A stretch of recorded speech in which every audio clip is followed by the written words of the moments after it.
सर्वसामान्य माणसाची उमेदवारी लोक उचलून घेत आहेत. लढण्याचं एक धाडस आहे तुमच्यामध्ये, त्या धाडसाचं नेमकं कारण काय आहे? जो आपल्यासाठी काम करेल, आपल्यासाठी संघर्ष करेल याची खात्री वाटते, त्याच्या मागे लोक उभा राहतात. एक दिवस आड पाण्याने या सुळकुड योजनेसाठी आपण घरात बसायचं नाही. नदी उशाला आणि कोरड गशाला म्हणतात अशी परिस्थिती आहे. मी तुम्हाला खात्रीनं सांगतो की इचलकरंजी शहराला पाणी कसं द्यायचं याचा ठोस पर्याय मला मी ते देणार.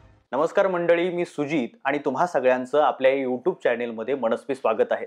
मंडळी, सध्या महाराष्ट्रभर निवडणुकींची धामधूम सुरू आहे. अशा सगळ्या बिगुल वाजलेल्या या सगळ्या कालखंडामध्ये, धामधुमीच्या कालखंडामध्ये सगळ्यात जास्त जर बोलबाला कोणाचा असेल तर तो म्हणजे पक्षीय उमेदवारांपेक्षा अपक्ष उमेदवारांचा बोलबाला सध्या जास्त आहे. अशाच सगळ्या अपक्ष उमेदवारांमधून एका अशा अपक्ष उमेदवाराला आज आपण भेटणार आहोत, त्यांच्याशी बातचीत करणार आहोत, ज्यांचा इचलकरंजी मतदारसंघामध्ये सगळ्यात जास्त बोलबाला आहे. त्यांच्या केलेल्या कामाची चर्चा आता सर्वत्र होते आहे आणि त्यांनी मिटवलेले प्रश्न कित्येकांच्या ओठामध्ये सध्या आहेत. आपण भेटणार आहोत विठ्ठल चोपडे यांना. सगळ्यात पहिल्यांदा आदरणीय साहेबांचं या ठिकाणी मनस्वी स्वागत करतो. साहेब, सध्या निवडणुकीला सामोरं जात आहे. ही सगळी जी प्रचंड मोठी धामधूम आहे, या सगळ्यामध्ये घोडदौड चालत असताना नेमक्या काय भावना आहेत मनामध्ये? कशी घोडदौड चालू आहे? निवडणूक चालू झाल्यानंतर 6 तारखेला प्रचाराचा शुभारंभ झाला. अपक्ष उमेदवार असल्यामुळं काय होणार आहे, नेमकं किती लोक सोबत येतील, कोण पाठीशी राहील किंवा नाही याच्या संदर्भातला अंदाज नव्हता. पण 6 तारखेला प्रचार शुभारंभाच्या निमित्तानं लायन्स क्लबमध्ये एक मेळावा झाला आणि त्या मेळाव्यामध्ये 3 वेळा खुर्च्या आम्हाला वाढवाव्या लागल्या. तो जो उत्स्फूर्त असा प्रतिसाद होता, वाजत गाजत लोक त्या साठी येत होते आणि त्यावेळी लक्षात आलं की एक सर्वसामान्य माणसाची उमेदवारी लोक उचलून घेत आहेत आणि मग एक उत्साह मनामध्ये वाढत होत गेला. तो दररोज त्याच्यामध्ये वाढ होत गेली आणि गेल्या 6-7 दिवसामध्ये ह्या सगळ्या परिसरामधला जर प्रतिसाद पाहिला तर निश्चितपणानं एक समाधानाचं वातावरण आहे. ही निवडणूक लोकांनी हातामध्ये घेतलेली आहे असं दिसतंय. आज जर व्यवस्थित बघितलं तर इचलकरंजीच्या केंद्रबिंदूजवळ, केंद्रस्थानी तुमचं नाव आहे. राजकारणाच्या बाबतीमध्ये आज चर्चेतलं नाव म्हणजे तुमचं नाव घेतलं जातंय. पण सध्या ह्या चर्चेत असण्याच्या आधीचा एक महत्वाचा मुद्दा आहे की राजकारणात कसं आलात तुम्ही, आणि दुसरी गोष्ट अशी की येण्याच्या पाठीमागे काहीतरी घटना कारण असते, काहीतरी व्यक्ती कारण असते, कुणीतरी राजकीय गॉडफादर असतो. असं काय नेमकं कारण होतं की राजकारणात आलात आणि ही प्रवास झाला असा? ही एक गमतीची गोष्ट आहे. माझं गाव सुळकुड, कागल तालुक्यातील. माझे मामा इथं राहतात. लहानपणीच माझा जन्म इचलकरंजीत झाला आणि लहानपणीच मी इथं मामांच्याकडे आलो. माझं सगळं पालन पोषण संगोपन इकडे मामांच्या घरी झालं. मी प्राथमिक शाळेत प्रवेश केल्यानंतर वयाच्या म्हणजे 2रीला असताना पहिल्यांदा आमचे एक भोसले नावाचे शिक्षक होते. लोकमान्य टिळकांची जयंती होती आणि ते माझ्यातली चुनूक बघून त्यांनी सांगितलं की तू उद्या लोकमान्य टिळकांचं भाषण करायचं आहे. मला तसं काय लोकमान्य टिळकांच्याबद्दल फार काय म्हणजे माहिती नव्हती किंवा भाषण करण्या एवढा मी काय प्रगल्भ नव्हतो. त्यांनी मला ते सगळं भाषण लिहून दिलं आणि त्यांनी सांगितलं की हे पाठ करायचं नाही किंवा वाचायचं नाही, तुला जसं आठवेल तसं करायचं आहे. आणि ते भाषण त्यांनी मला त्या ठिकाणी करायला सांगितलं. ते भाषण मी पहिल्यांदा त्या ठिकाणी केलं आणि एक स्टेज डेअरिंग जे म्हणतात ते आपोआप ते मनामध्ये सुरू झालं. पुढच्या सगळ्या कालावधीत म्हणजे शाळेची प्रार्थना घेणे, शाळेचे कवायत घेणे किंवा या सगळ्या गोष्टी सुरू झाल्या. म्हणजे ते जसं अंगात भिनायला पाहिजे सुरुवातीपासूनच सुरू झालं आणि नेतृत्वाचं एक काय वेड म्हणा किंवा एक नेतृत्व आपण करू शकतो हे असं त्या वेळेपासून होत गेलं. विद्यार्थी दशेपासून मग मी त्या विद्यार्थी संघटनेत काम करायला सुरू केले. काँग्रेसचे NSUI आणि त्यावेळी पुरोगामी जे कम्युनिस्ट संघटना वगैरे यांची स्टुडंट्स फेडरेशन ऑफ इंडिया अशी होती. या दोन्ही संघटनांच्या माध्यमातून त्यावेळी मी विद्यार्थी चळवळीत काम करायला सुरू केलं. NSUI या विद्यार्थी आघाडीचा मी मग पदाधिकारी झालो. NSUI विद्यार्थी आघाडीतून ज्यावेळी कॉलेजला आलो त्यावेळी मग युवक काँग्रेसचं काम चालू केलं. आताचे जे राजू आवळे आमदार होते, ते अध्यक्ष झाले युवक काँग्रेसचे. त्यांच्या नेतृत्वाखाली मी सरचिटणीस म्हणून काम करायला चालू केली. युवक काँग्रेसची सगळी जबाबदारी त्यावेळी आम्ही दोघं पूर्ण करायचो. आणि या विद्यार्थी संघटनेच्या याच्यापासून आणि या युवक चळवळीत काम करत असताना, कॉलेजमध्ये हे सगळं करत असताना 1996ला नगरपालिकेच्या निवडणुका लागल्या. आणि 1996च्या नगरपालिकेच्या निवडणुकीमध्ये त्यावेळी असणारे किसनराव आवळे साहेब आणि धोंडीलाल शिरगावे वगैरे, ही लक्ष्मण पवार, ह्या सगळ्या मंडळींनी, अशोकराव वारगे यांनी मला, सुनील पाटलांचा पण त्यामध्ये उल्लेख करावा लागेल, या सगळ्या मंडळींनी मी काँग्रेसच्या वतीनं त्या प्रभागातून निवडणूक लढवावी. प्रभाग क्रमांक 9 वर्धमान सोसायटी वगैरे हा सगळा परिसर होता. तिथून मी निवडणूक लढवावी अशा पद्धतीनं त्यांनी सूचना केली आणि माझ्या उमेदवारीची तशी मागणीही झाली.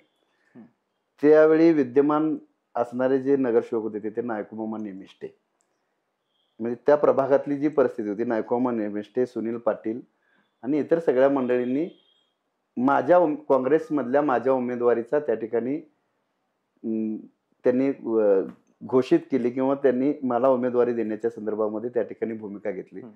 अशोकराव वारगे त्यावेळी शहर काँग्रेसचे अध्यक्ष आणि त्या आमच्या सगळ्या परिसरातले एक प्रमुख होते.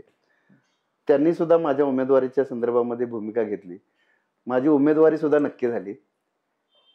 दुर्दैवानं मी त्यावेळी काही मंडळी, म्हणजे जी जुनी स्थानिक होती मंडळी, त्यांनी सांगितले की ह्याचं वय आत्ता 21 आहे, याला अजून पुढे संधी आहे, नवीन माणसांना द्या.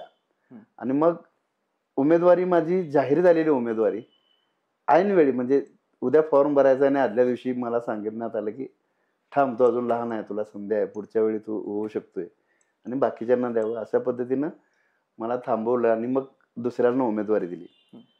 त्यानंतर मी काँग्रेस पक्षाचं काम आहे तसंच करत होतो.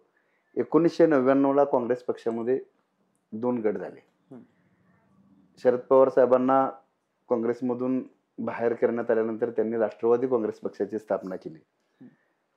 लगेचच लोकसभा विधानसभेच्या निवडणुका होत्या आणि राजू आवळे साहेबांच्या नेतृत्वाखाली आम्ही त्यावेळी युवक काँग्रेसच्या आम्ही सगळ्या पदाधिकाऱ्यांनी कोल्हापूरला सासणे ग्राउंडवर राष्ट्रवादी काँग्रेस पक्षामध्ये प्रवेश केला. त्यावेळी राजू आवळेंना वडगाव मतदारसंघातून उमेदवारी मिळण्यासाठी सुद्धा प्रयत्न झाले आणि आम्ही त्यावेळी राष्ट्रवादी काँग्रेसमध्ये प्रवेश केला. आणि मग एकदा त्या सगळ्या प्रवाहात आल्यानंतर मग स्थानिक पातळीवर मदनराव कारंडे साहेबांच्या नेतृत्वाखाली आम्ही त्या विक्रमनगर परिसरातून एकत्रितपणानं पुढं काम करायला सुरू झालं. म्हणजे माझी मूळ सुरुवात ही काँग्रेस विचारातून झाली. काँग्रेस पक्षाचा कार्यकर्ता म्हणून मग निवडणूक लढवण्याच्या पर्यंत गेलो आणि येते नंतर राष्ट्रवादीत प्रवेश केल्यानंतर मग कारंडे साहेबांच्या बरोबरीनं विक्रमनगर परिसरामध्ये काम करायला चालू केलं. त्या परिसरामध्ये काम करत असताना मग 2001ची निवडणूक लागली. त्या निवडणुकीला मी 96ला इच्छुक होतो, म्हणजे 2001ला पण इच्छुक होतो.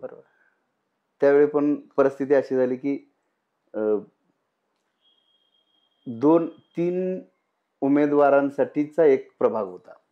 त्यामध्ये आमच्या इथं 2 महिलांसाठी आरक्षण पडलं आणि 1 जेंट्स झालं. त्यामध्ये मग कारंडे साहेब जेंट्स उमेदवार झाले आणि मग त्यामुळं त्यावेळी मला थांबावं लागलं. आणि ते थांबावं लागलं म्हणून मग मला पुढच्या शिक्षण मंडळावर त्या ठिकाणी संधी मिळाली.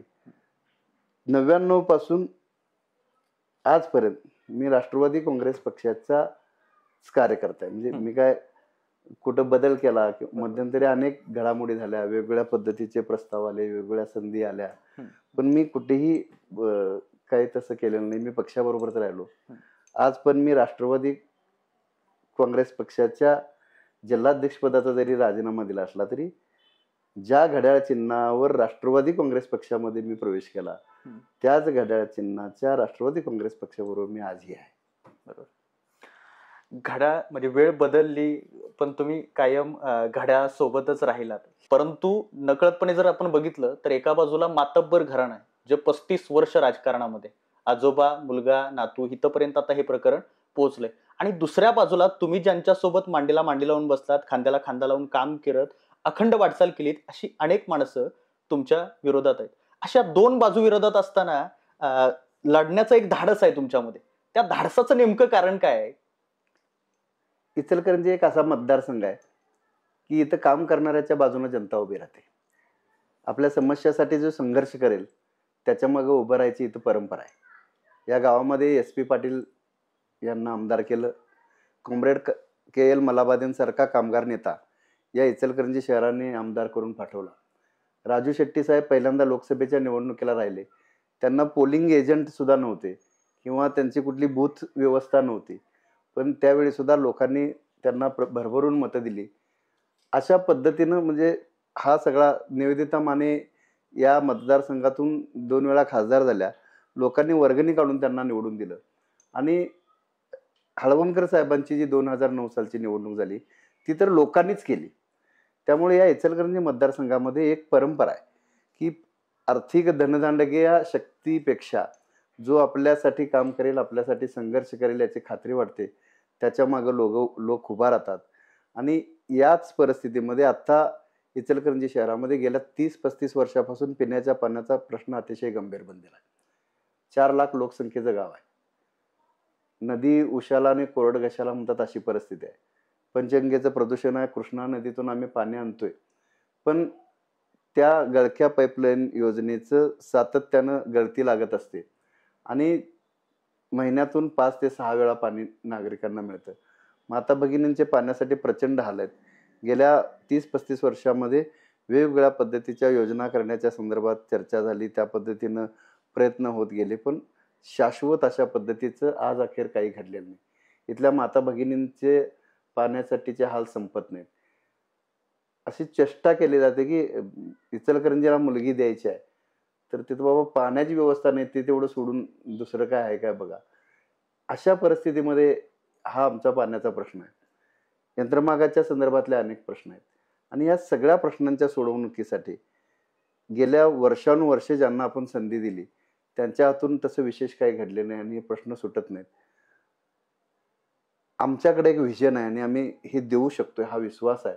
येथील लोक या विश्वासावर मला संधी देतील या अपेक्षेनं मी ही सगळी धनदांडगी आणि सगळी मोठी शक्ती असताना सुद्धा लोकांचा जो पाठिंबा मिळतो त्या भरोशावर मी ह्या निवडणुकीला सामोरं जायचं ठरवलं. अगदी समोर प्रश्न आहेत, पाठिंबा असणारी लोक आहेत, देणारी लोक आहेत, सोबत उभं राहणारी लोक आहेत, पण विरोधात मातब्बर विरोधक आहेत जे टीका प्रतिटीका करतायत, दावे प्रतिदावे करतायत. अगदी काल परवाची गोष्ट आहे. तुमच्या विरोधकांकडून म्हणण्यापेक्षा राष्ट्रवादी काँग्रेस शरद पवार गटाकडून असा एक आरोप केलाय की विठ्ठल चोपडेंना आवाडींनीच उभं केलंय आणि मतं खाण्यासाठी ते उभे राहिलेत, अशा पद्धतीच्या काही टीका सध्या होतात. हा या निवडणुकीतला सगळ्यात मोठा विनोद म्हणला तर ते काय चुकीचं ठरणार नाही.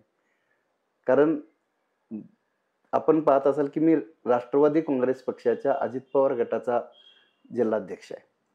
आज या निवडणुकीमध्ये मी निवडणुकीला सामोरं जात असताना हा संपूर्ण पक्ष आज माझ्याबरोबर त्या ठिकाणी काम करतोय.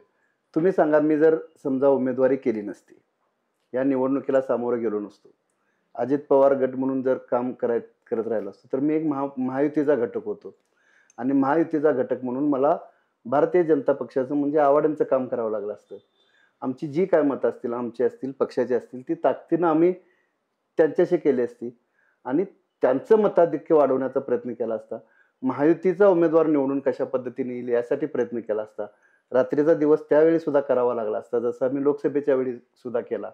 आणि मग अशा परिस्थितीमध्ये आवाड्यांचं मताधिक्य वाढवायचं काम माझ्या उमेदवारीमुळे नसल्यामुळे झालं असतं. तर मग त्यांनी स्वतःची मतं कमी करायसाठी मला उभं का करतील हे न सुटणारं कोड आहे. आणि म्हणून एक काहीतरी वेगवेगळ्या पद्धतीनं माझ्यावर आरोप करण्याचा प्रयत्न झाला. पहिल्यांदा मी निवडणुकीला सामोरं जातोय म्हणल्यावर चेष्टा करायचा प्रयत्न झाला की हा काय 1000-2000चा मालक आहे, तू काय करणार आहे. आम्ही त्यानंतर सुद्धा ते असू दे म्हणून पुढे गेलो. पुढे गेल्याच्या नंतर मग वेगवेगळ्या पद्धतीची बदनामीकारक काही व्हॉट्सअपवर वगैरे संदेश पाठवण्यात आले. त्या संदेशा ज्यावेळी लोकांच्यापर्यंत गेले त्यातून मला सहानुभूती मिळते हे लक्षात आल्यावर तो प्रकार थांबला. तो प्रकार थांबल्यानंतर परत मग वेगळ्या पद्धतीनं असा सहानुभूतीपूर्वक म्हणजे जे आमचे कार्यकर्ते वगैरे त्यांच्याकडून सांगायचा प्रयत्न झाला की विठ्ठल चांगला आहे, त्याचं नुकसान व्हायला नको, ही निवडणूक मोठी आहे. आणि माझ्यावर एक असा भावनिक दबाव निर्माण करण्याचा प्रयत्न झाला. त्याच्यानंतर सुद्धा मी निवडणुकीला सामोरं जातोय. आणि मग लोकांचा हा सगळा उत्साह पाहिल्यानंतर ज्यांनी कुचेष्टा करण्याचा प्रयत्न केला होता आणि हे सगळं बघितल्याच्या नंतर आता ज्यांच्या पायाखालची वाळू घसरायला लागलेली आहे, त्यांच्या लक्षात यायला लागलेलं की ही निवडणूक कुठल्या वळणावर चाललेली आहे. या निवडणुकीतला अंडर करंट त्यांच्या लक्षात यायला लागला. ते दाखवत नसले, बोलत नसले तरी त्यांच्या लक्षात यायला लागले की ही उमेदवारी ही कुठल्या दिशेने चाललेली आहे. आणि मग या सगळ्या परिस्थितीमध्ये एक वेगळ्या अशा पद्धतीची परिस्थिती तयार होईल हे लक्षात आल्यामुळे त्यांच्या पायाखालची वाळू घसरली आहे. आणि म्हणून अशा पद्धतीचे आरोप करून यामध्ये काही अडचण निर्माण करता येते का, एक चुकीचं नॅरेटिव्ह सेट करून थांबवता येते का, अशा पद्धतीचा हा प्रयत्न आहे. हा धादांत खोटा आरोप आहे. मी जाहीरपणानं सांगतोय की अशा पद्धतीचा हा आरोप तात्विकदृष्ट्या तरी शक्यच नाही. पण यामध्ये कुठं 1% जरी त्यांनी शक्य दिलं, शक्य आहे असं दाखवलं, तर मी माझी उमेदवारी माघार घेऊन त्यांना पाठिंबा देतो. आणि जर यामध्ये काय तथ्य नसेल तर ते त्यांची उमेदवारी मागे घेणार आहेत काय, हे माझं त्यांना जाहीर आव्हान आहे. अगदीच. पण एक काळ असा होता की ज्या काळामध्ये एक महायुतीचा असा एक वर्ग होता की ज्याला संभाव्य उमेदवार, महायुतीचे संभाव्य उमेदवार म्हणजे विठ्ठल चोपडे वाटत होते. तेव्हाची ती परिस्थिती होती. नेमक्या कशा घडामोडी घडत गेल्या, बऱ्याच घडामोडी त्यानंतर घडल्या ज्या आमच्या समोर आहे. पण एक त्यातला चालत असणारा घटक म्हणून तुमच्या बाजूने त्या घडामोडी कशा होत्या किंवा काय? गेल्या 20 वर्षापासून मी या इचलकरंजी शहराच्या राजकारणात शिक्षण मंडळ आणि नगरपालिकेच्या माध्यमातून काम करतो. लोकांचे प्रश्न मांडणे, त्यांच्या समस्यांना तोंड फोडणे, अगदी प्रशासनाला जेरीस आणण्याचं काम आम्ही केलं. लोकांना न्याय देण्याच्या कामात विरोधी पक्षात असताना सुद्धा चांगल्या पद्धतीने संघर्ष केला. ज्यावेळी संधी मिळाली पाणी पुरवठा सभापती म्हणून काम करायची, त्यावेळी सुद्धा लोकांसाठी चांगलं काम केलं. चांगल्या पद्धतीनं काम करणारा हा कार्यकर्ता आहे. आणि यामुळं अजितदादा पवार साहेबांनी मला या सगळ्या शहराध्यक्ष, जिल्हाध्यक्ष म्हणून काम करायची संधी दिली. आणि मग एकंदरीतच सगळ्या वातावरणाचा आढावा घेतल्यानंतर किंवा महायुतीच्या अंतर्गत जे सर्वे झाले त्यामध्ये सुद्धा आम्हाला चांगल्या पद्धतीचा प्रतिसाद आहे हे लक्षात आल्यामुळं महायुतीकडून इथला मतदारसंघ राष्ट्रवादी काँग्रेस पक्षासाठी सोडला जावा यासाठी प्रयत्न झाले. त्या पद्धतीनं आमच्या पक्षानं सुद्धा ताकदीनं प्रयत्न केले. पण एक धोरण ठरलं की ज्या पक्षाचे जे विद्यमान आमदार आहेत त्यांना तिथली जागा द्यायची आणि जे अपक्ष ज्यांनी महायुतीला पाठिंबा दिला त्यांच्यासाठी त्या जागा सोडायच्या. त्या धोरणानुसार येथील जागा ही प्रकाश आवाडेंच्यासाठी ही सोडण्यात आली. त्यामुळं आम्हाला उमेदवारी मिळाली नाही. पण या अनुषंगानं जो एकंदरीतच कार्यकर्त्यांचा आणि नागरिकांचा रेटा होता तो लक्षात घेऊन मग आम्ही निवडणुकीला सामोरं जायचं ठरवलं. तुमचा नगरसेवक पदाचा कालखंड राहिला आणि बराच काळ तुम्ही सभापती होता. त्याच्या पलीकडे जाऊन समाजकारणाचा एक प्रचंड मोठा हा सगळा पट आहे. या सगळ्यामध्ये केलेली कामं काही वाचली आहेत, काही ऐकूयात. पण तुमच्याकडून या सगळ्या कामांच्या संदर्भानं एक प्रवास ऐकायला आम्हाला आवडेल. साधारणपणे एक 20-22 वर्षाचा हा प्रवास, म्हणजे शिक्षण मंडळ सदस्यापासून त्यापूर्वी पक्षीय राजकारणात, पण प्रत्यक्षात पदाधिकारी म्हणून हा प्रवास आहे.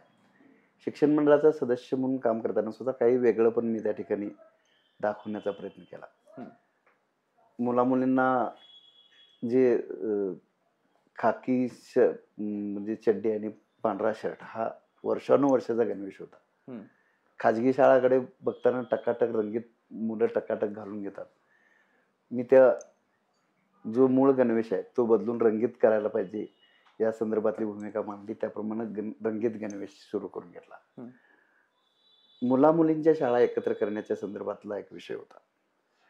सकाळी 7 ते 12 मुलांची शाळा असायची आणि दुपारनंतर मुलींची शाळा असायची. आज कॉलेज मुली एकत्र शिकतात. आणि मग प्राथमिक अगदी लहान वयात त्यांना तू मुलगी आहेस वेगळे आहेस, तू मुलगा आहेस वेगळा आहेस, हे त्यांच्यामध्ये बिंबलं नसलं पाहिजे. सगळे समान आहेत हा विचार पुढे गेला पाहिजे. आणि म्हणून ह्या मुला-मुलींच्या शाळा एकत्र करायच्या संदर्भातली भूमिका मी मांडली. अनेक वेगवेगळ्या पद्धतीने त्याला विरोध झाला, पण आपण तो यशस्वीपणानं त्या नेला आणि आज त्या पद्धतीनं मुला-मुलींच्या एकत्र शाळा चालत आहेत. आज विद्यानिकेतन नावाचे आमच्या शिक्षण मंडळाची एक शाळा आहे. ऍडमिशनसाठी खाजगी शाळांपेक्षा जास्त गर्दी तिथं असते. म्हणजे नंबर लावले जातात अशी परिस्थिती आहे. ही संकल्पना सुद्धा त्यावेळी आमच्या शिक्षण मंडळामध्ये असणारे संजय देशपांडे सर आणि आम्ही त्या ठिकाणी प्राधान्यानं मांडली. त्या वेळी असणारे सगळे सभापती उपसभापती यांनी सगळ्यांनी सहकार्य केलं आणि त्या पद्धतीनं आम्ही त्यामध्ये पुढे घेऊन गेलो. नगरसेवक म्हणून काम करत असताना सुद्धा अनेक चांगल्या पद्धतीच्या संकल्पना मांडल्या. 100 रुपयातलं पाणी कनेक्शन ही एक अतिशय चांगली योजना त्या ठिकाणी मांडली. उद्देश हा होता की पाणी कनेक्शन घेण्यासाठी 7-8 हजार रुपये खर्च करायचे, तर ते कनेक्शन घ्यायला नागरिकांचा थोडा कशाला एवढे पैसे घालायचे, आणि मग त्याला पाणी तर तो कशा तरी पद्धतीने उपलब्ध करून घ्यायचा, त्यामुळे नगरपालिकेचंही नुकसान व्हायचं. मी सांगितलं की यांना कनेक्शनसाठी खर्च कमी येऊ द्या, आणि मग अशा पद्धतीनं लोकांनी कनेक्शन घ्यायला 100 रुपयात मिळते म्हटल्यावर मग तातडीनं घेतली. 7-8 हजार रुपये जो खर्च व्हायचा तो 100 रुपयामध्ये होतोय म्हटल्यावर कनेक्शन घेतली, आणि अधिकृत कनेक्शन सगळी झाल्यामुळं नगरपालिकेलाही पाणीपट्टीच्या माध्यमातून त्या ठिकाणी उत्पन्नाचा स्रोत तयार झाला.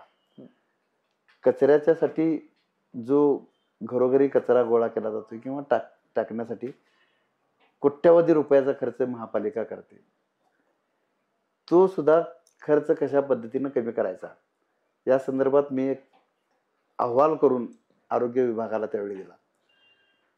वेगळ्या पद्धतीनं त्याची चर्चा झाली आणि हे सक्सेस होऊ शकत नाही, हे असं करता येणार नाही असं सांगितलं. एक बर्मन समिती होती जी सुप्रीम कोर्टाने नेमलेली होती. घनकचरा अधिनियम ज्या आधारे बनले त्यासाठी एका कर्मचाऱ्याने किती काम करायला पाहिजे किंवा काय अशा पद्धतीचं त्यामध्ये काही मापकं दिली होती. त्या आधारे मी ते बसवलं आणि मी म्हटलं अशा पद्धतीनं केलं तर आपला नगरपालिकेचा खर्च कमी होऊ शकेल, आणि आहे या कर्मचाऱ्यात आपण काम करून जो खाजगी टेके देऊन जो खर्च कमी होतोय तो करता येईल. ते म्हणले हे असं होऊ शकत नाही. मी म्हणलं हे करून दाखवतो. मी सभापती नसताना सुद्धा मला त्यावेळी जबाबदारी दिली आणि ती मी यशस्वी करून दाखवलं. त्याला त्यावेळी स्वच्छतेचा चोपडे पॅटर्न असं नाव सुद्धा आलं. 8.5 कोटी रुपये त्या वर्षी मी वाचवले आणि पुढचे 2-3 वर्ष त्या पद्धतीनं ते चालू होतं. पाण्याच्यासाठी केलेलं काम आपण सगळ्यांनी बघितलेलं आहे. असा कोणता प्रश्न त्या ठिकाणी नव्हता. पोषण आहार जो मुलांना दिला जायचा तो बचत गटाच्या माध्यमातून दिला जायचा. 2019 साली एक शासनाचा निर्णय झाला की एकत्रित असं म्हणजे संयुक्त स्वयंपाकगृह प्रणाली त्याद्वारे द्यायचं, आणि या सगळ्या बचत गटांचं काम नव्हतं. अगदी मोठ्या प्रमाणात आंदोलन करून अगदी टोकाचं आंदोलन करून त्यावेळी ते थांबवलं. त्यानंतर त्यावर कोर्टात जाऊन हायकोर्टापर्यंत मी माझ्या स्वखर्चानं त्या ठिकाणी लढत दिली आणि त्या महिलांना काम द्यायचं काम केलं. 2019 पासून 2024 पर्यंत आहे असं ते काम त्या महिलांच्याकडे राहिलं. अपंगांसाठी जे 5% निधी द्यायचा विषय होता त्यामध्ये सुद्धा वेगवेगळ्या अडचणी यायच्या.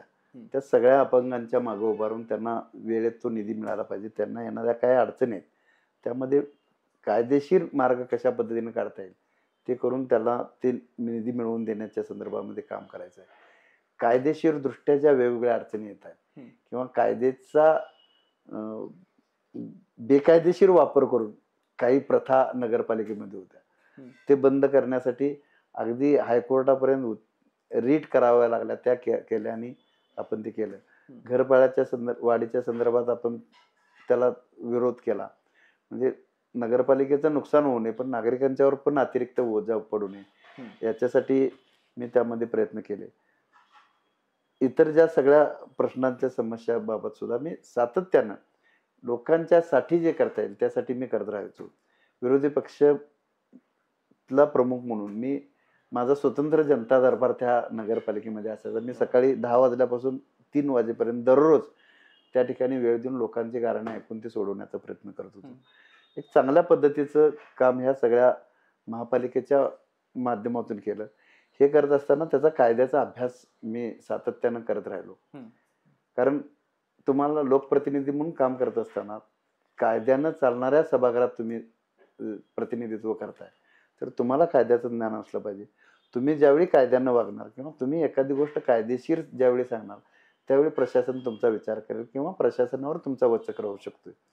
या उद्देशाने मी हे करत होतो. आणि मला अभिमान आहे सांगायला की निश्चितपणानं आज इचलकरंजीची जनता हा कायद्याचा अभ्यासक, प्रशासनावर वचक असणारा म्हणून मला ओळखते, आणि त्या माध्यमातून लोकांना त्यांच्या समस्याचा न्याय देण्याचा सुद्धा माझा प्रयत्न झाला. शिक्षण मंडळाच्या शाळांना चांगल्या पद्धतीनं सोयी सवलती मिळाल्या पाहिजेत, त्यांचं बजेट वाढलं पाहिजे, त्यांना सगळ्या पद्धतीच्या सुविधा मिळाल्या पाहिजेत, यासाठी प्रयत्न करून आपण त्या सुविधा वाढवण्याचं सुद्धा काम केलं. आज खाजगी शाळांमध्ये जसं मगाशी विषय सांगितला तुम्हाला की बालवाडीच्या ऍडमिशनसाठी 30-30, 40-40 हजार रुपये घेतले जातात. बरोबर. ते सुद्धा पालक नंबर लावून पैसे देतात. म्हणजे माझी परिस्थिती नाही, मी अगदी सामान्य गरीब माणूस आहे, पण माझा मुलगा चांगला शिकला पाहिजे ही प्रत्येक पालकाची अपेक्षा असते. आणि मग ते 30-40 हजार त्याची परिस्थिती नसेल, कर्ज काढतो, खरं तो पैसे त्या ठिकाणी देऊन हे देतो. ह्या सगळ्या प्रक्रिया आमच्या शासनाच्या वतीने, नगरपालिकेच्या वतीनं जर चांगल्या पद्धतीनं दर्जेदार झाल्या तर त्याला तिकडे जायचं कारण काय, त्याला त्याचे पैसे खर्च करायचं कारण काय. ह्या सगळ्या गोष्टी भविष्यात सुद्धा आपल्याला सगळ्या करायच्या आहेत, हे पुढे घेऊन जायचं आहे म्हणून माझी उमेदवारी. तुम्ही मुलींच्या संदर्भानं आणि महिलांच्या संदर्भानं सुद्धा काही विशेष प्रयत्न केलेत, तो नेमका प्रवास कसा आहे? मुलींचा जन्मदर घटतोय अशी एक परिस्थिती तयार झाली होती, आणि त्यावेळी मेघा चळके या नगराध्यक्ष होत्या. आम्ही त्यांच्या माध्यमातून आम्ही एक सत्तेतले सहभागी सदस्य होतो, आणि या वर अतिशय वेगळ्या अशा पद्धतीची चर्चा सारखी चालू झाली होती की मुलींचा जन्मदर घटतोय, काय करायला पाहिजे. आणि त्यावेळी मी नगराध्यक्षांना विनंती केली की आपण जन्मलेल्या मुलीला महापालिकेच्या वतीनं साधारणपणे 3-3.5 हजार मुली इचलकरंजी शहरात दरवर्षी त्यावेळी जन्म घ्यायच्या, तर 10,000 रुपये आपण त्यांच्यावर ठेवायचे, आणि 18 वर्षानंतर तिला ते पैसे मिळतील, आणि चांगल्या पद्धतीनं तिला त्याचा पुढच्या तिच्या आयुष्यासाठी उपयोग होईल. आणि एक प्रोत्साहन, त्या तिचे मुलगी म्हणजे माझ्या डोक्यावर ओझं नाही, तर तिचे त्याचं व्यवस्था आहे हे एक पालकांच्यात मेसेज जाईल, यासाठी ते करायचं हे केलं. आणि त्यावेळी असणाऱ्या सगळ्यांनी सहकार्य करून तो विषय सुद्धा आपण त्यावेळी केला. आज सुद्धा लाडकी बहीण योजनेच्या माध्यमातून मी त्या योजनेचा सदस्य आहे. इचलकरंजी शहर आणि विधानसभा मतदारसंघामध्ये मोठ्या संख्येनं या सगळ्या महिलांना हा महिन्याला 1,500 रुपये त्या ठिकाणी मिळतात. यामध्ये ज्यावेळी योजना आली त्यावेळी काही अडचणी होत्या, अनेक अडचणींच्या माध्यमातून ही योजना प्रत्यक्षात त्यांच्यापर्यंत पोहोचेल काही नाही अशी परिस्थिती होती. आम्ही त्या अडचणींचा अभ्यास केला, प्रांतांना निवेदन दिलं, जिल्हाधिकाऱ्यांना निवेदन दिलं. आदिती तटकरे महिला बाल विकास ज्यांच्या माध्यमातून ही योजना पुढे आली त्यांना या कळवलं. उपमुख्यमंत्री अजितदादांना यातल्या अडचणी कळवल्या, आणि ह्या अटी शिथिल करण्यासाठी त्या ठिकाणी प्रयत्न केले. सदस्य म्हणून प्रत्यक्षात काम करत असताना आम्ही स्पष्टपणाने भूमिका घेतली की या महिलांचा हा आधार आहे, हे असे तिच्या हक्काचे पैसे तिच्याकडे असतातच, पण ते कोणतरी नवऱ्याने दिले, बापाने दिले, ह्याच्यापेक्षा हे तिच्या हक्काचे पैसे, ते तिला स्वतः ती तिच्यासाठी खर्च करणार आहे. त्यामुळे जे अर्ज येतील त्यातले कुणालाही अपात्र करू नका. एखादं कागदपत्र अपूर्ण असेल, अपात्र किंवा त्यामध्ये काय अडचण असेल, आपला माणूस त्यांच्याकडे पाठवा, त्यांच्याकडून ते पूर्ण करून घ्या. पण सगळ्या महिलांना जे यासाठी पात्र आहेत त्याचा लाभ त्यांना मिळालाच पाहिजे, याची भूमिका आम्ही त्या कमिटीमध्ये सुद्धा मांडली. आणि निश्चितपणानं ह्या समानतेच्या ह्या सगळ्या वर्गामध्ये, जसं आज जेवढा लोकसंख्येचा भाग आहे त्यामध्ये जेवढे पुरुष आहेत तेवढ्या स्त्रिया आहेत, आज त्यांच्या सगळ्या मतांना सुद्धा महत्त्व प्राप्त झालेलं आहे. ती आर्थिकदृष्ट्या सुद्धा सक्षम असली पाहिजे, किंवा एकंदरीतच सगळ्या पातळीवर ती पुरुषाच्या खांद्याला खांदा लावून असली पाहिजे, आणि त्यामध्ये आपला सहभाग असावा, ही माझी पहिल्यापासूनची भूमिका आहे. तुमचं गाव सुळकुड, आणि सुळकुड म्हटलं की आम्हाला सुळकुड योजना वगैरे आठवत राहते. त्या योजनेच्या तांत्रिक आराखड्यामध्ये तुमचं महत्वाचं योगदान आहे, जे आम्हाला वेळोवेळी दिसत आलं किंवा या सगळ्या गोष्टी. तर ती सगळी प्रक्रिया नेमकी कशी होती, आणि त्यालाच लागून एक दुसरा प्रश्न असा आहे की तुम्ही ज्यावेळी सभापती होतात त्यावेळी 1 दिवसाआड पाणी यायचं, त्याच्या आधी 6-7 दिवसांनी यायचं, तुमच्या कार्यकाळाच्या नंतर सुद्धा आता सध्या 6-7 दिवसांनीच पाणी येतं. तर हे जे तुम्ही केलं ते इतरांना का जमलं नाही, आणि तुम्ही जमवलं ते नेमकं कसं जमवलं? आता हे दोन वेगवेगळे भाग आहेत. एक दिवस आड पाणी हा एक वेगळा भाग आहे आणि हम्म. सुळकुड योजना हा एक वेगळा भाग आहे. मी नगर परिषदेमध्ये नगरसेवक म्हणून काम करत असताना जे वेगवेगळे प्रश्न सातत्यानं मांडायचो, त्यामध्ये पाणी प्रश्न हा सुद्धा असायचा.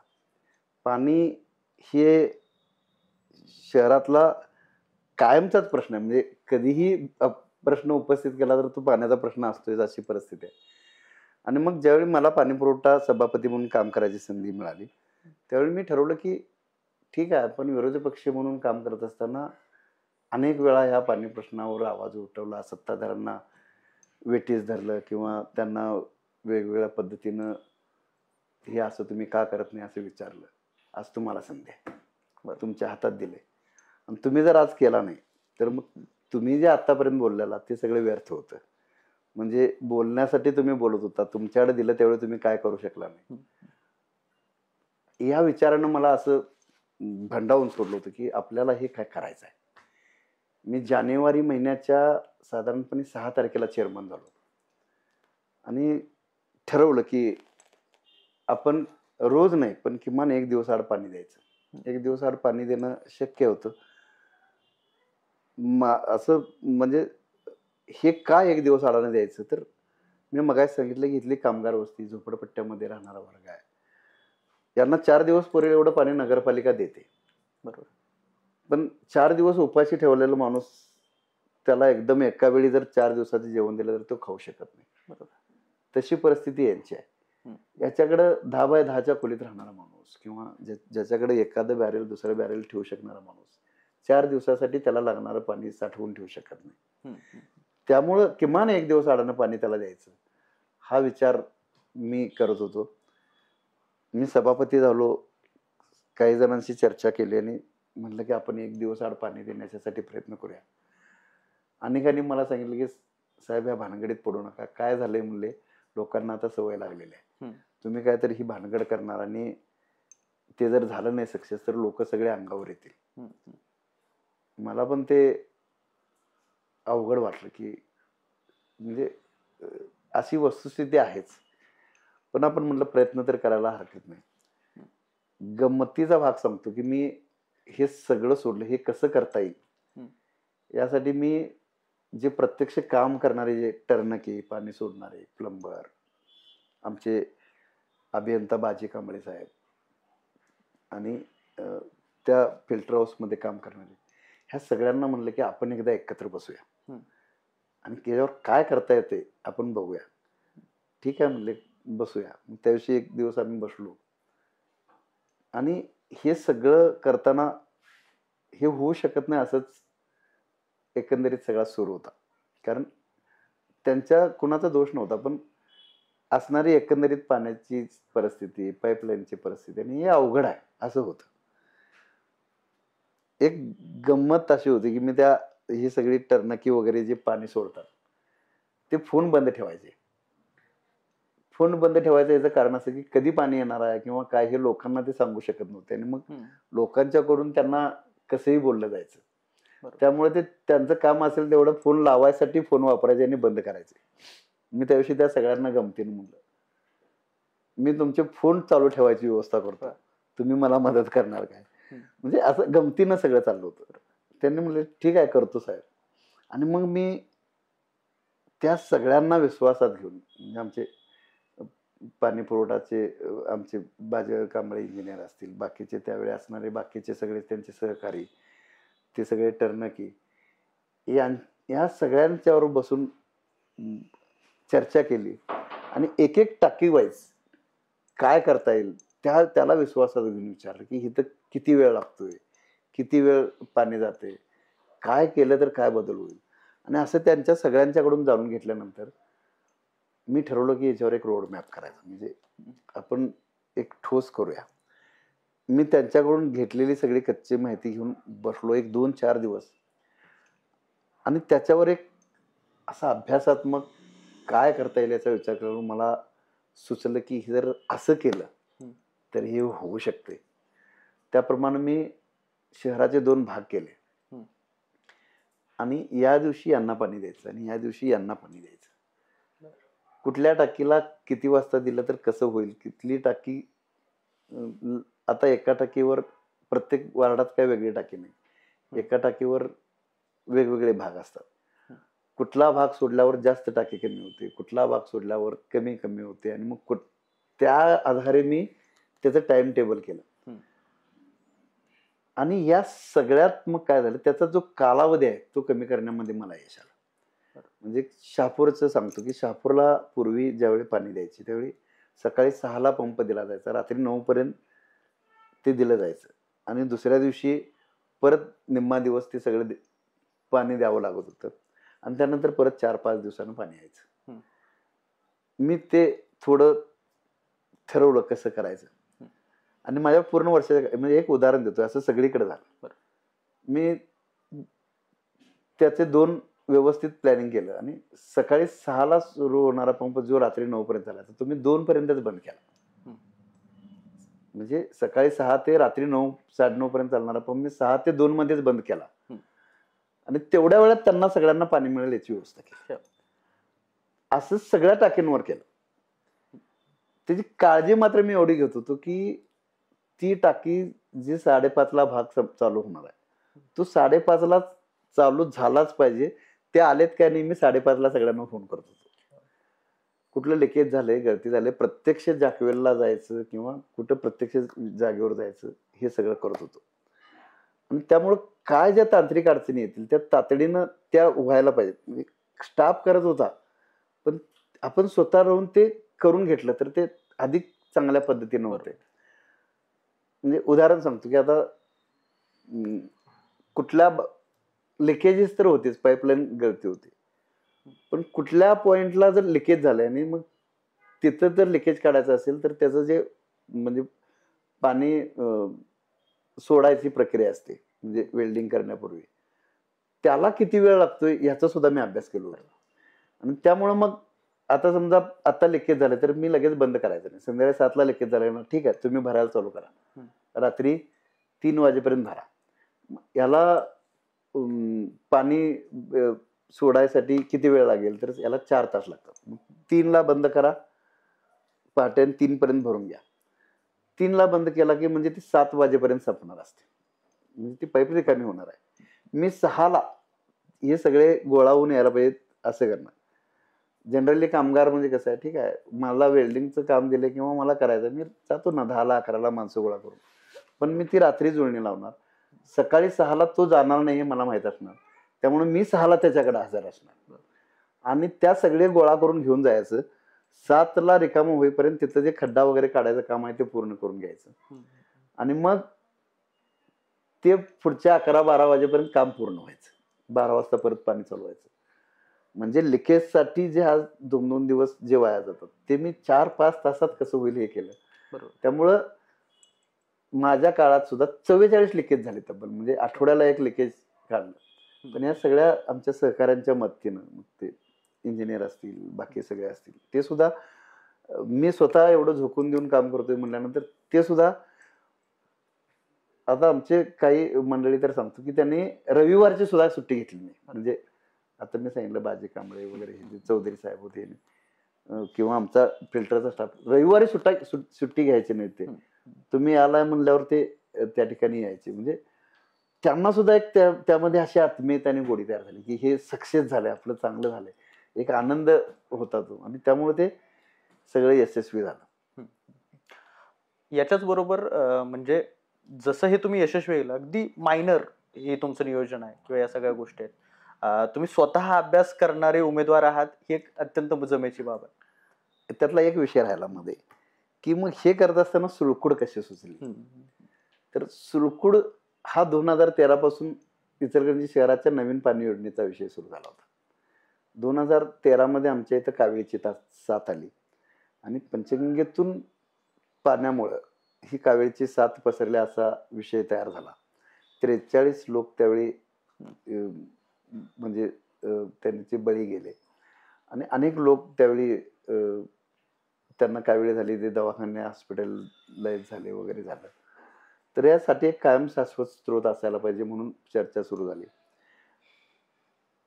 वारणे नदीतून आणण्याच्या संदर्भात पहिल्यांदा झालं, त्यानंतर थेट पाईपलाईन धरणातून आणण्याच्या संदर्भातला विषय झाला. त्यानंतर पुन्हा एकदा वारणेवर जायच्या संदर्भातली भूमिका झाली. वारणेतून ती योजना मंजुरी झाली हळवणकर साहेबांच्या माध्यमातून. पण प्रत्यक्षात तिथं काम करायला विरोध झाला, अनेक अडचणी झाल्या आणि त्या सगळ्या प्रक्रियेमध्ये आम्ही सहभागी होतोच. ज्यावेळी हे होऊच शकत नाही, मी चेअरमन झाल्यानंतर मी जिल्हाधिकाऱ्यांना भेटलो, तत्कालीन जिल्हा पोलीस प्रमुखांना भेटलो आणि हे मार्गी लावण्याच्या संदर्भातली मी प्रयत्न केले. पण हे मार्गी लागत नाही असं ज्यावेळी लक्षात आलं, त्यावेळी एक वेगळा सोर्स असायला पाहिजे. यासाठी मग ते सुळकूड सोर्सच्या संदर्भात आम्ही भूमिका घेतली. तत्पूर्वी पण ज्यावेळी एक बैठक झाली होती की सुळकूड करायचं म्हणजे कुठली योजना करायची, म्हणजे वारणा आणि थेट पाईपलाईन योजना या दोन्हीपैकी काय करायचं झालं होतं, त्यावेळी सुद्धा सुळकूड योजनेचा प्रस्ताव मी त्या बैठकीत दिलेला होता. म्हणजे ज्या पहिल्यांदाच सुरुवातीला मी पुन्हा एकदा मग त्या प्रस्तावावर आलो. त्यामध्ये काय त्रुटी आहेत त्या दूर कशा करता येतील. मी तत्कालीन जे MJPचे कार्यकारी अभियंता होते कोल्हापूरला, महाजन साहेब, त्यांना जाऊन हे सगळं सांगितलं. त्यांनी ती माझी तळमळ बघून पूर्ण दिवस माझ्यासाठी दिला. सकाळी 9ला ते आले, रात्री 10 वाजता गेले. म्हणजे त्यांनी त्या आमच्या पाईपलाईनची पाहणी केली, सुळकूड योजनेचं पाहिलं, वारणीचं पाहिलं, किंवा काय कशा पद्धतीनं पाण्याचा मार्ग निघता येईल यासाठी दिवसभर त्यांनी वेळ दिला. आणि त्यांच्याशी चर्चेतून मग ते सुळकूड योजना चांगल्या पद्धतीनं होऊ शकेल अशा पद्धतीची चर्चा झाली. मग मी अनेकांशी त्याबाबत चर्चा केली, अनेकांचे सल्ले घेतले आणि मग त्यातून एक हे कशा पद्धतीनं करता येईल त्याचं एक आराखडा तयार केला. तो आराखडा त्यावेळी मग जयंत पाटलांच्या माध्यमातून अजितदादांपर्यंत पोहोचवायचं काम झालं. अजितदादांनी त्यावेळी मीटिंग लावली आणि त्या मीटिंगच्या माध्यमातून मग त्यांनी एवढ्या मोठ्या शहराचा पाणी प्रश्न जर प्रलंबित असेल तर तो सुटला पाहिजे ही भूमिका घेतली आणि सुळकूड योजनेला मंजुरी दिली. मंजुरी देत असताना त्याचा व्यवहार्यता अहवाल बनवणं, बाकीच्या सगळ्या गोष्टी करणं हे खूप जोखमीचं काम होतं. कोरोना चालू होता, बरोबर आहे, घरातून बाहेर पडता येत नव्हतं. मी त्या एक दिवस आड पाणी आणि या सुळकूड योजनेसाठी आपण घरात बसायचं नाही, कारण ही संधी आपल्याला आत्ता आलेली आहे, ह्यातून आपल्याला काहीतरी करायचं आहे. हे माता भगिनी जे एक दिवस आड पाणी देत असताना त्यावेळी खरोखर कोरोनात अशी परिस्थिती होती की घरातून बाहेर पडता येत नव्हतं. आणि मग हे जर पाणी दिलं नाही तर ते बोरिंगवर जाऊन बाहेरच्या घ्यावं लागलं असतं. घरातून बाहेरच पडता येत नाही तर सामुदायिकपणे त्या बोरिंगवर येणं तर शक्यच नव्हतं. हा सुद्धा एक त्यावेळेचा माझा विचार होता. त्याचबरोबर ह्या योजनेच्या संदर्भात सुद्धा मी पाठपुरावा चालू ठेवला होता. दुर्दैवाने ह्या सगळ्या म्हणजे ह्या पळापळीत मी स्वतः कोरोना बाधित झालो, माझं सगळं कुटुंब कोरोना बाधित झालं. पण मी कोरोना बाधित असताना दवाखान्यात असताना सुद्धा हे रोजचं मी त्या ठिकाणी करून देत होतो. आणि मग हे सुळकूडचं झाल्याच्या नंतर ह्या सगळ्या गोष्टीचा अगदी पाण्याची पूर्तता त्या ठिकाणी जलसंपदा विभागाकडून होऊ शकेल काय, किंवा लाईटची व्यवस्था होणार की आहे, धरणाची कॅपॅसिटी किती आहे, तिथल्या बंधाऱ्याची कॅपॅसिटी किती आहे, आपल्याला जागा उपलब्ध, ह्या सगळ्या गोष्टी आपण त्या ठिकाणी पूर्ण करण्याचा प्रयत्न केला. त्या ठिकाणी जागा उपलब्ध होऊ शकत नव्हती, कारण जी जॅकवेलसाठी लागणारी जागा आहे ती नदीकाठीच लागणार होती. ती जागा त्या ठिकाणी घेत असताना सुद्धा आपल्याला काही मंडळींचं सहकार्य घेतलं, ती घेतली. शासकीय जे नियम आहेत त्यानुसार त्याला पैसे देता येत नव्हते. ते म्हणत होते की तुम्ही रक्कम दिल्याशिवाय मी तुम्हाला संमतीपत्र कसं देणार किंवा हे करणार. त्याला पैशाची सुद्धा व्यवस्था आम्ही करून दिली आणि त्यांच्याकडून ते संमतीपत्र घेऊन घेतले. ते काम शेवटच्या टप्प्यात गेलं, त्याची टेंडर प्रक्रिया पूर्ण झाली. दुर्दैवानं काही राजकीय घडामोडी घडल्या आणि ते काम प्रलंबित राहिलं. पण मी तुम्हाला खात्रीनं सांगतो की इचलकरंजी शहराला पाणी कसं द्यायचं ह्याचा ठोस पर्याय माझ्याकडे आणि मी ते देणार. काय बात आहे, तो मिळेलच. पण या सगळ्यामध्ये मगाशी सुद्धा तुम्ही झारीतले शुक्राचार्य असा एक उल्लेख केला. राजकीय उदासीनता ही इचलकरंजीच्या विकासासाठी आजपर्यंत आड आली आहे असं वाटतंय का, किंवा नेमकी कशी आड आली, काय झालं नेमकं या सगळ्या? अनेक घटना आहेत. श्रेयवादाचे राजकारणात अनेक चांगल्या गोष्टी इथं मागे पडल्या, ती वस्तुस्थिती आहे. आज ते बोलायची वेळ नाही, पण अनेक पाण्यापासून अनेक गोष्टी आहेत हम्म. की श्रेयवादामुळं त्या गोष्टींना बगल मिळालेली आहे ही इथल्या सगळ्या सामान्य जनतेला सुद्धा माहिती आहे. बरोबर. श्रेयवादी वृत्तीच्या या सगळ्या ह्याच्यामध्ये तुम्ही आता उभं राहताय, आजपर्यंतचा जो वाटचाल आहे ती विनाश्रेय अशा पद्धतीनं तुम्ही केलेली आहे आणि सगळ्यांच्या घरापर्यंत पाणी पोहोचवलंय. इथले अनेक प्रश्न सोडवण्यासाठी तुम्ही धावपळ करताय आणि येणाऱ्या काळात सुद्धा ती करणारच आहात. या निवडणुकीला सामोरं जात असताना आपल्या कार्यकर्त्यांना आणि विशेष करून इचलकरंजी मतदारसंघातल्या मतदारांना नेमकं या माध्यमातून तुम्ही काय सांगू इच्छिताय? मी निश्चितपणानं सांगितलं की मी निवडणूक का लढवते. त्या निवडणुकीमध्ये मी शहराचा पिण्याच्या पाण्याचा प्रश्न, एक शहरं हटवणं, शास्ती रद्द करणं, या ठिकाणी युवकांसाठी चांगल्या पद्धतीचे क्रीडांगणं आणि व्यायामशाळा सुसज्जपणानं करणं, सगळ्यात महत्त्वाचं एक माझं विजन आहे की ह्या ठिकाणी असणारी शिक्षण व्यवस्था आहे. एक काळ असा होता की 27,000 विद्यार्थी इथल्या शिक्षण मंडळाच्या शाळांमध्ये शिकत होते. त्यांची संख्या आता 7-8 हजार वर आहे. विद्यार्थ्यांसाठी ह्या शाळा अतिशय महत्त्वाच्या आहेत इथल्या सगळ्या परिस्थितीनुसार. पण एक समज तयार झाला आहे की खाजगी शाळांमध्ये चांगलं शिक्षण असते. या शाळा दर्जेदार करणं गरजेचं आहे. या शाळा दर्जेदार करायच्या असतील तर त्यासाठी लागणाऱ्या सगळ्या भौतिक सुविधा असतील किंवा शिक्षणाच्या माध्यमातून वेगवेगळ्या पद्धतीनं जे दर्जेदारपणा तयार करायला पाहिजे, जो दिल्लीत केजरीवालने तयार केला आहे तो इथं करू शकतो. शासनाला तसं धोरण बनवायला भाग पाडू शकतो. हे एक माझं व्हिजन आहे. या इचलकरंजी शहरामध्ये 10वी नंतरच्या शिक्षणासाठी सुद्धा व्यावसायिकीकरण झाले की काय अशी परिस्थिती तयार झालेली आहे. कारण आपण बघतोय की 1-1 लाख रुपयाची फी 1-1 वर्षासाठी त्या काय आपलं शिक्षण संस्था आणि अकॅडमी या नवीन एक जे तयार झालेलं आहे त्या माध्यमातून घेतलं जाते. वेगवेगळे हे पॅटर्न तो पॅटर्न हे आणि हे ह्या भूलभुलैयामध्ये आपल्या मुलगाचं कुठं नुकसान होऊ नये, आपला मुलगा इथं गेला तरच चांगलं शिकू शकेल, नाहीतर मग त्याचं नुकसान होईल, हा एक असा पगडा किंवा एक असं नॅरेटिव्ह बनवण्यामध्ये हे शिक्षण सम्राट सगळे यशस्वी झालेले आहेत. आणि मग या माध्यमातून काय झालं की हा लाखो रुपयाचा खर्च एका विद्यार्थ्यावर 4 वर्षे तो शिकत असताना ह्या वर्षी 1 लाख, पुढच्या वर्षी 1 लाख, असे 4 वर्षाचे 4 लाख, इतर खर्च वेगळा, म्हणजे एक 5 लाख रुपयाचा एका विद्यार्थ्यावर खर्च. आणि मग असे 2 मुलं असतील 10 लाख रुपयाचा खर्च. आणि मग असा 10 लाख रुपयाचा खर्च एक यंत्रमाग कामगार केला, एखादा रोजंदारीवर जाणाऱ्या कामगाराने केला, एक सामान्य कुटुंबातील केला तर त्याचं घर 10 वर्ष मागे जाते. हे शिक्षणाचं व्यावसायिकीकरण आहे, हे शिक्षणाचं बाजारीकरण आहे. हे कुठेतरी थांबवणं गरजेचं आहे. लोकांच्यावर जो हा पगडा किंवा हे वेगवेगळ्या पॅटर्नचं भूत बसवायचं काम चालू आहे, हे शिक्षण शासनाच्या माध्यमातून कसं मिळेल यासाठी मी आमदार म्हणून निश्चित प्रयत्न करणार आहे. शहराचे बाकीचे सगळे अनेक वेगवेगळे विषय आहेत, यासाठी सुद्धा मी हात घालणार आहे. यासाठी मला लोकप्रतिनिधी व्हायचं आहे. मला नेता होण्यासाठी ही निवडणूक लढवायची नाही. मी निवडून आलो तरी कार्यकर्ता म्हणूनच राहणार आहे. नेता नव्हे कार्यकर्ता हे माझं ब्रीद आहे. आणि त्या पद्धतीनं एकदा लोकांनी मला संधी दिली तर त्यांना मी दाखवून देईन की लोकप्रतिनिधी कसा असायला पाहिजे.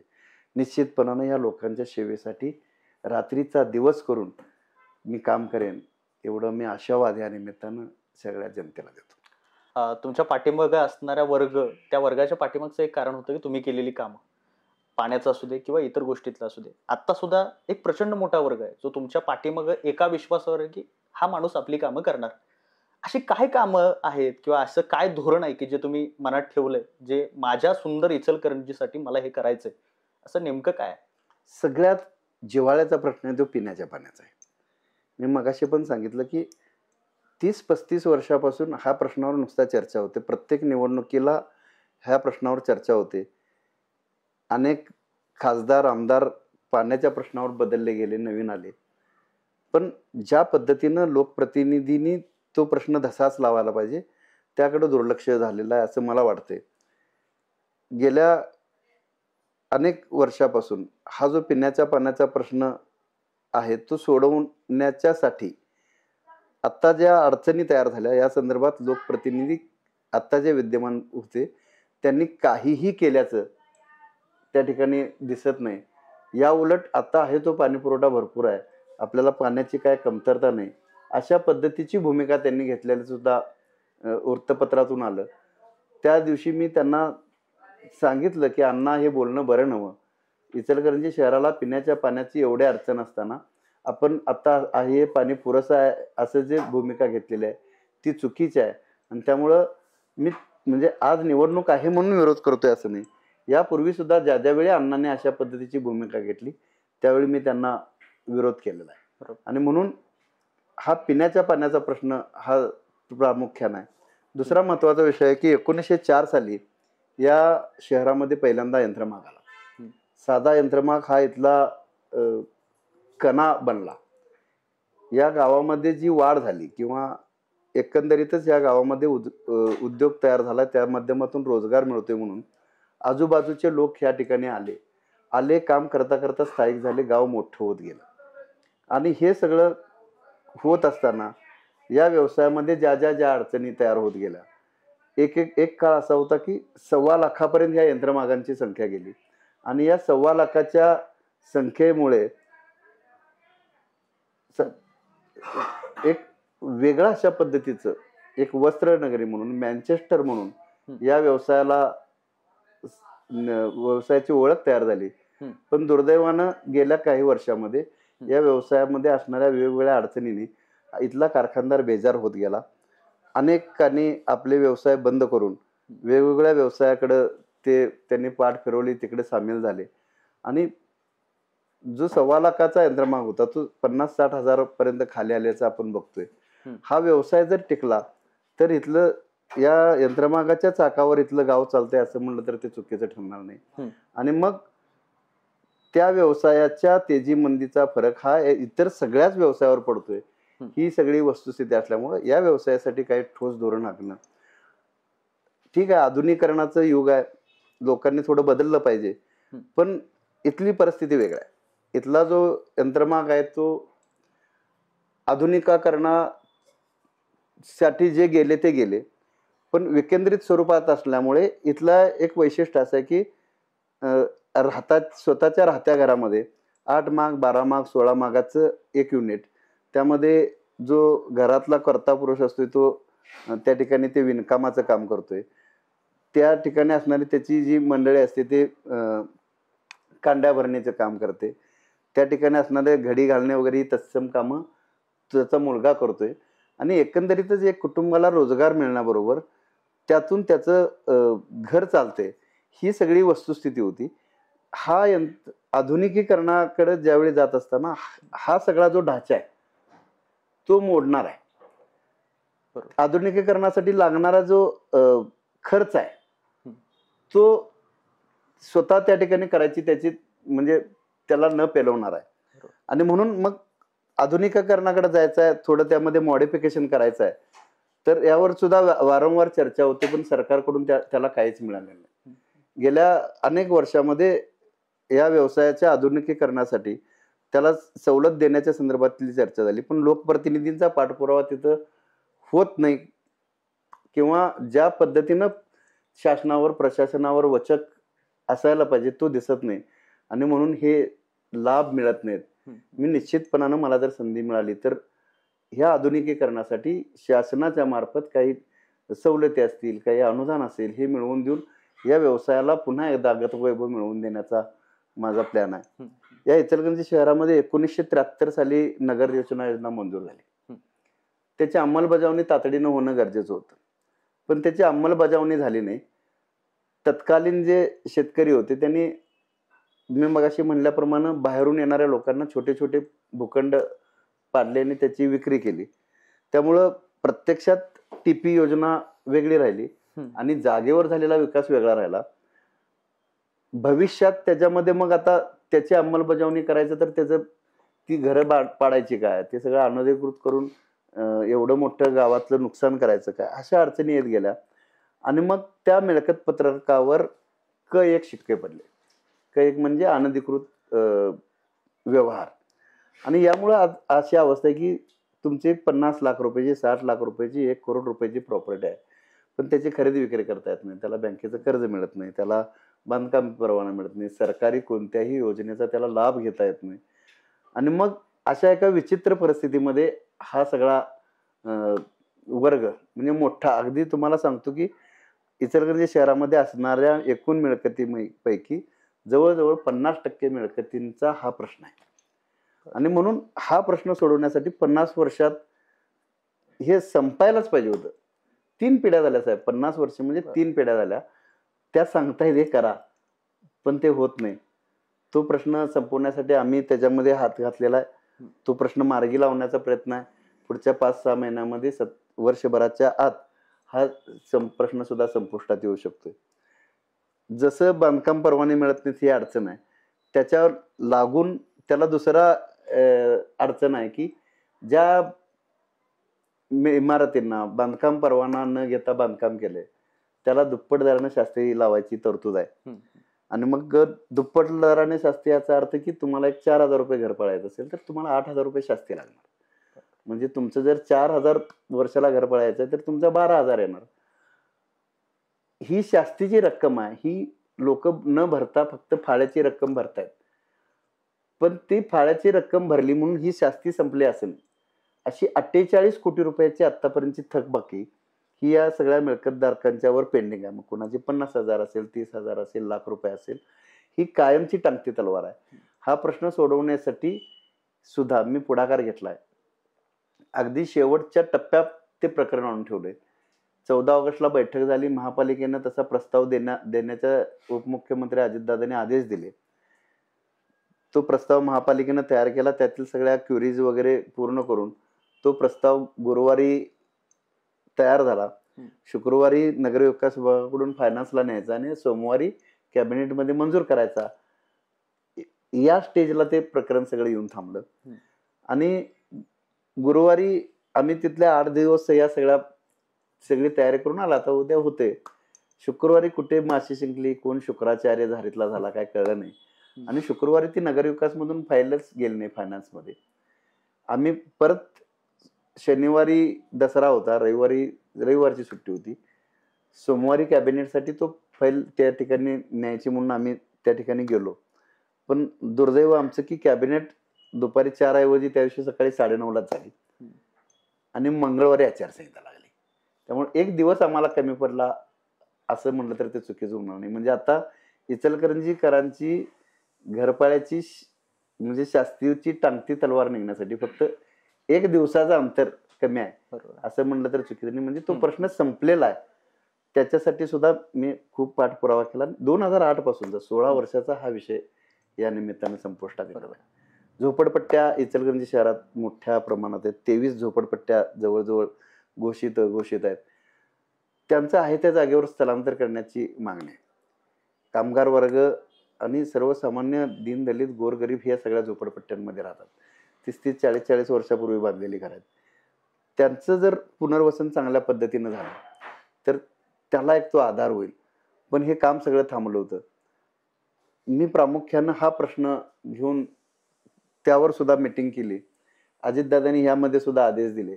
त्यानुसार नगरपालिकेनं ह्या सगळ्या झोपडपट्ट्यांचे लेआउट नियमित करणे असेल, त्याच्या साईड मार्जिनची अट कमी करण्याच्या संदर्भात असेल किंवा त्यामध्ये असणाऱ्या सगळ्या अडचणी दूर करण्यासाठी 3 वेगवेगळ्या कमिट्या नेमल्या. त्याचं सुद्धा काम आता चालू आहे.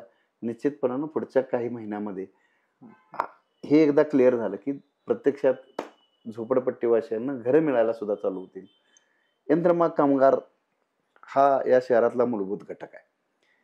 ज्या पद्धतीनं कारखानदार या शहरातला आत्मा आहे त्याच पद्धतीनं कामगार सुद्धा आहे. कारण कामगार हा या व्यवसायात जेवढा राबतोय त्यामुळं हे गाव मोठं झालंय, बहरलंय.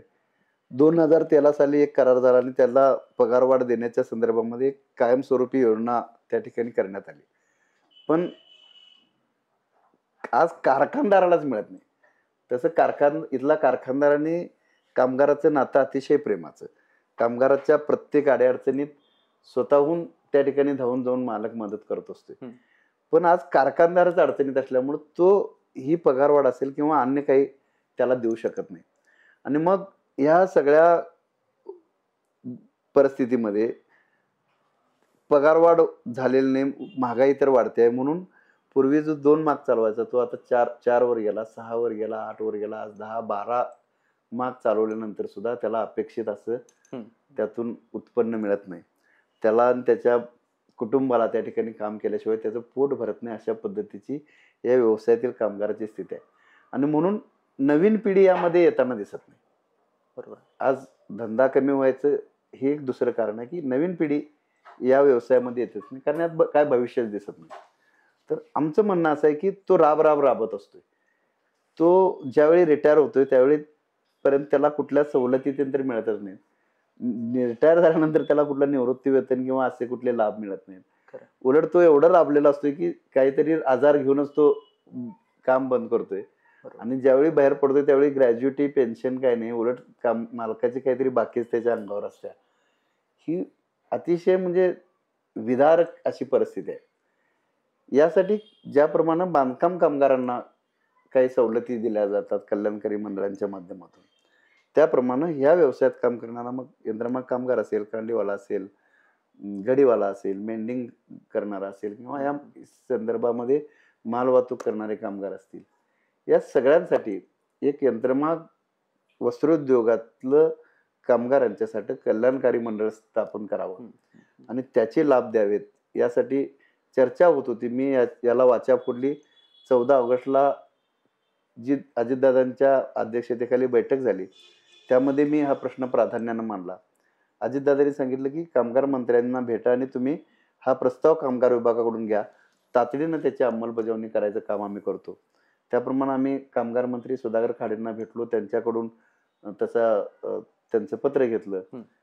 त्या विभागाच्या ज्या विनिता सिंगल म्हणून सचिव आहेत त्यांना भेटून या संदर्भातली आम्ही मागणी केलेली आहे. त्याचा प्रस्ताव बनवायचं काम चालू आहे. नजीकच्या काळामध्ये तो सुद्धा प्रश्न मार्गी लावणं हे या शहराचा आमदार म्हणून काम आहे. ते करण्यासाठी सुद्धा मी या निवडणुकीला सामोरं जातोय. अनेक प्रश्न या शहरामधले वेगवेगळे आहेत, वेगवेगळी कार्यालय आहेत, पण त्या शासकीय कार्यालयांना एकत्र असं स्थान नाही. एक लोकांना आलं तर एका ठिकाणी एक संयुक्त कार्यालय झालं तर त्यांचा वेळ वाचेल, पैसा वाचेल, ह्या गोष्टी आहेत. किंवा आपण पाहत असेल की पर्यटनाच्या दृष्टीने इचलकरंजी शहरामध्ये असं काही वेगळं दाखवायसारखं एखादा पाहुणा आला तर दाखवायसारखं काय आहे असं नाही. पर्यटनाच्या साठी सुद्धा काही चांगलं करता येईल. नुकतंच शापूर खण जी आहे आपली गणपती विसर्जनासाठी आपण त्या खणीचा वापर करतोय, त्याचं चांगलं सुशोभीकरण करण्यासाठी मी पालकमंत्री हसन मुश्रीफ साहेब यांना सांगून 5 कोटी रुपयाचा निधी दलित योजनेतून अतिरिक्तपणे त्या ठिकाणी आणला. त्यामधून आता तिथं घाट होणार आहे, गार्डन होणार आहे, कारंजे होतील, दुकान गाळे केले जाणार आहेत, एक विरंगुळ्याचं चांगलं ठिकाण होईल. असे अनेक काही स्पॉट या शहरामध्ये आपल्याला डेव्हलप करता येईल, जिथं नागरिकाला दिवसभराच्या श्रमानंतर जाऊन रिलॅक्स व्हायसाठी त्या ठिकाणी असं स्थळ असावं, अशा पद्धतीचं सुद्धा काम डोक्यामध्ये आहे. असे वेगवेगळे प्रश्न आहेत, पण हे करायसाठी कल्पना अनेक डोक्यात आहेत. पण हे करायसाठी लोकप्रतिनिधित्वाचं जर पाठबळ असेल तर ते करता येते. म्हणून या निवडणुकीला मी समोर मग ते कोण धनदांडगे आहे त्याचा विचार न करता सामोरं जातो. अगदीच नेता नव्हे तर कार्यकर्ता ही भूमिका घेऊन तुम्ही सध्या जात आहात. आज तुम्ही एवढा वेळ दिलात आणि आमच्याशी बोललात. आमच्याशी म्हणण्यापेक्षा ही जनतेचाच हा सहभाग आहे, कारण या युट्यूब चॅनलच्या माध्यमातून कित्येक लोक आज तुम्हाला बघतायत आणि ते तुम्हाला ऐकतायत, जेणेकरून उद्या आमचा होणारा आमदार आमच्याबद्दल काय बोलतो, आमच्यासाठी काय करतो हे या माध्यमातून त्यांना ऐकायला मिळते. त्याबद्दल खूप खूप धन्यवाद. मंडळी, ज्या पद्धतीनं एखादा नेता असतो, ज्या पद्धतीने नेत्या संदर्भातल्या संकल्पना असतात, त्या सगळ्या संकल्पनांच्या पलीकडे जाऊन तुमच्या माझ्यासारख्या घरामध्ये राहणारा एखादा नेता उद्या या मतदारसंघाचा आमदार होईल आणि तो तुमच्या माझ्यापर्यंत अगदी अशाच पद्धतीने पोहोचेल, अशा पद्धतीची काहीशी आजची मुलाखत झाली. तुम्ही सगळ्यांनी ऐकलं त्याबद्दल मनस्वी आभार. धन्यवाद.